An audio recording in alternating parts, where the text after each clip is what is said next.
What if your punishment wasn't death, but being peeled, slowly, from existence? Your body still breathing, your heart still beating, your mind fully aware while your skin, the very thing that defines your human shape, is torn away. This was not fiction. This was history. And for centuries, it was considered justice.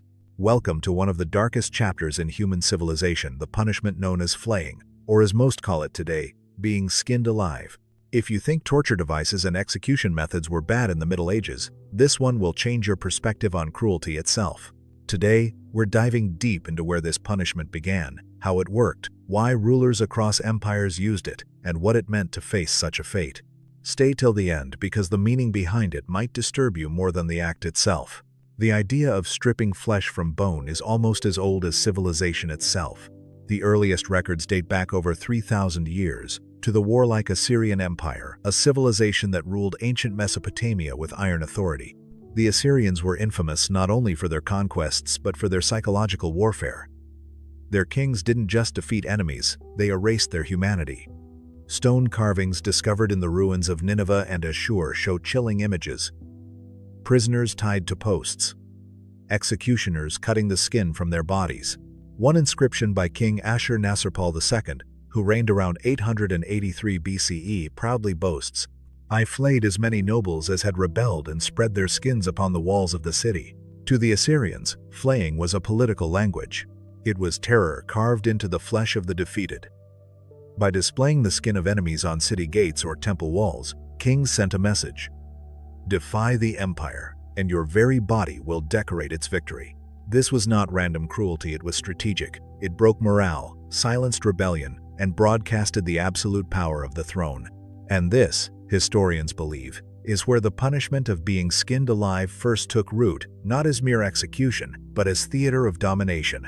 To understand why this punishment became so feared, you have to understand how it worked. The condemned would first be stripped naked and bound, sometimes spread-eagled, other times upright against a post. Executioners were not executioners in the modern sense, they were craftsmen of pain.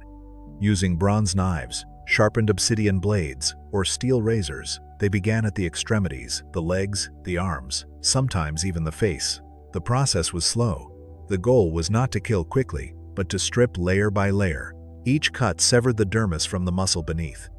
The human body contains more than 20 square feet of skin, and when it's peeled away, it exposes countless nerve endings. The pain would have been unimaginable. Victims often screamed until their voices failed, then passed out only to wake again as the agony continued. In some accounts, the executioners poured salt or hot oil on the exposed flesh to keep the victim conscious. Others suggest that flaying was done in stages, over hours or days, allowing victims to die slowly from shock, blood loss, or hypothermia. Medical historians suggest that depending on how much skin was removed, a person might remain alive anywhere from a few minutes to several hours, sometimes even longer if small sections were flayed at a time. And after death, the spectacle wasn't over. In the Assyrian world, the skin might be nailed to city gates, hung from walls, or stretched over shields, a warning that the empire's justice was both visible and eternal. As empires rose and fell, the punishment survived. When the Persian Empire under Cambyses II came to power in the 6th century BCE, flaying was no longer just an act of conquest. It became a tool of governance. One of the most infamous cases recorded by Herodotus, the Greek historian, tells of Sisamnes, a Persian judge who accepted a bribe. When the king discovered his corruption, the sentence was simple: flay him alive. His skin was then used to upholster the very chair his son would sit on as the new judge. The message was unmistakable: justice in Persia had a body count, and it left a mark you could never forget. In Persia, flaying was typically reserved for crimes against the throne, treason, rebellion, or betrayal. The condemned were often officials or soldiers whose death would serve as a public example. It was not a random execution, it was moral theater, carried out to preserve order. From Persia, the idea of flaying spread westward and eastward. Through stories, wars, and religion. In ancient Greece and Rome, flaying was rare but not unknown. The myth of Marsyas, a satyr who dared to challenge the god Apollo to a music contest, ends with Marsyas being flayed alive for his arrogance. The story became a metaphor. Disobedience to the divine deserved the removal of human form itself. Later, in Christian tradition, Saint Bartholomew was said to have been skinned alive for his faith. Painters like Michelangelo and Ribera immortalized him holding his own flayed skin, a symbol of faith tested through the most horrific suffering imaginable. By the Middle Ages, flaying appeared occasionally as punishment for high treason or heinous crimes. In 1314, the Aunay brothers, who had affairs with the daughters-in-law of France's King Philip IV, were condemned to be flayed alive, emasculated, beheaded, and quartered. The method was chosen not for speed but for humiliation. The skinning was done in stages, by degrees, so that the crowd could witness justice unfold. Even in China, imperial chronicles record instances of flaying for corruption or treason. Some emperors, such as Zhu Yuanzhang of the Ming dynasty, reportedly used it as a deterrent against officials who abused power. And across the ocean, in Aztec civilization, the act took on a religious form. The god Zipe Totec, the flayed one, was worshipped through ritual skinning of sacrificial victims. Priests would wear the skins for days, symbolizing rebirth and renewal. To them, the act was sacred transformation. Not punishment, but to the victim, the agony was the same. To understand why this punishment resonated so deeply, we must understand what skin meant across cultures. In every civilization, skin is identity. It defines us, protects us, and distinguishes the living from the dead. To remove it is to erase someone's humanity. Flaying wasn't just execution. It was erasure. The condemned were stripped not only of life but of self. Their remains, sometimes displayed for days, became a message written in flesh. To the Assyrians, it meant power. To the Persians, it meant justice. To the Christians, it meant martyrdom.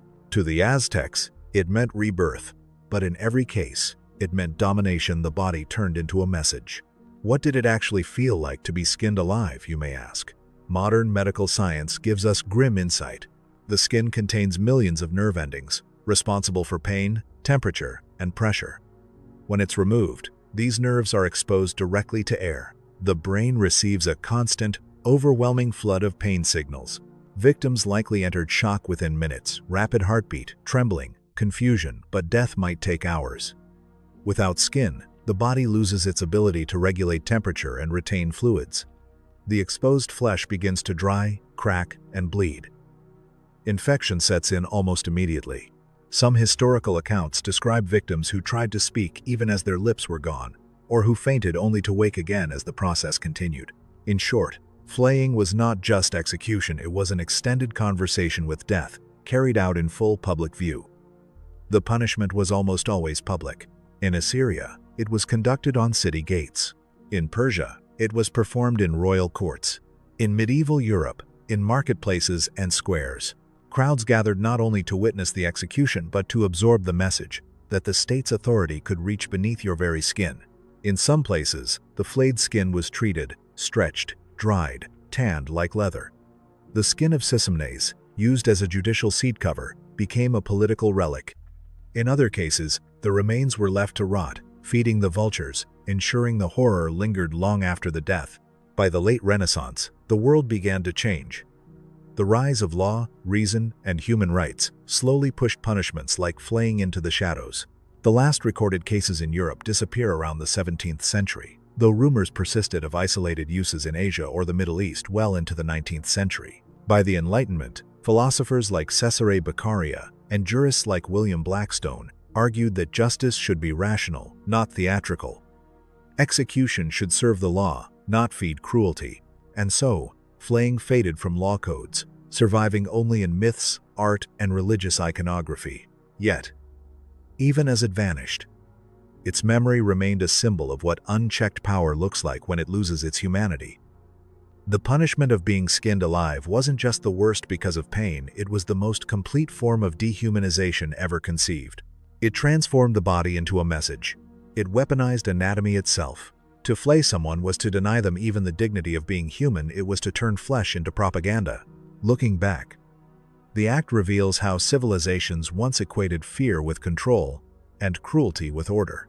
And even though no one is flayed alive today, at least not legally, the echoes remain in our language, our art, and our fears. When we describe someone as bare, exposed, or laid open, we unconsciously draw from a punishment so brutal it outlived empires. For thousands of years, Rulers and priests, conquerors and judges, all used one method to remind the world of their power. They took away the one thing that made us human, the skin, and in doing so, they proved a dark truth about mankind, that our greatest cruelty has never been in how we kill, but in how we choose to make others suffer before death. If you found this documentary eye-opening, subscribe for more explorations into the forgotten corners of history, because sometimes the past didn't just shape our world, it scarred it.